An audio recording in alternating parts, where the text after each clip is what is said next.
Hello everyone, welcome back to our channel. তো আগের ভিডিওটাতে আমি যেরকম বলেছিলাম যে আমি আলমন্ড শেপটা কীভাবে করেছি, সেই ভিডিওটা তোমাদের সাথে খুব শীঘ্রই শেয়ার করব। তো সেই ভিডিওটা নিয়েই আমি আজকে চলে এসেছি। তো প্রথমেই দেখো, আমি দু সাইড নিয়ে একটু নেল কাটারের মাধ্যমে কেটে নিয়েছি। ভিডিওতে তোমরা যেরকম দেখছো এভাবেই কাটতে হবে, খুব বেশি কেটে দিলেও হবে না।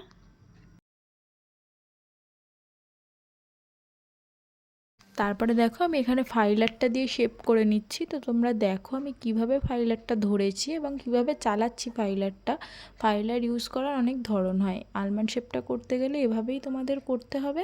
আর খেয়াল রাখতে হবে যে একদিকে যেন খুব বেশি ফাইলিং করে দেবে না, একদিকে বেশি ফাইলিং করে দিলে আলমন্ড শেপটা প্রপারলি কখনোই আসবে না। তো আমি এখানে একটা ছোট্ট টিপস তোমাদের সাথে শেয়ার করি, যে তোমরা ফাইলারটা গুনে ইউজ করবে। মানে এই সাইডে যদি তোমরা 3বার চালাও ফাইলারটা, তাহলে অপর সাইডেও তোমরা 3বারই চালাবে। এভাবে ইউজ করবে এবং বারবার করে চেক করবে যে শেপটা ঠিক আছে কি না।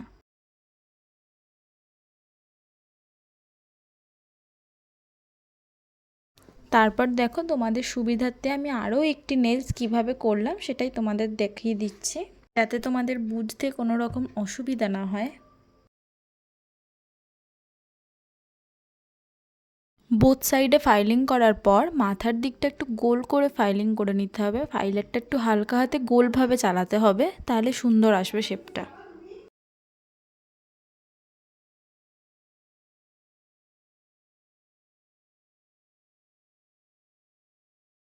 এইভাবে আমি প্রত্যেকটা নেলস কমপ্লিট করে নেব এবং শেপটি কেমন হয়েছে তোমরা অবশ্যই জানিও। আর ভিডিওটি ভালো লাগলে একটি লাইক এবং একটি কমেন্ট করে দিও।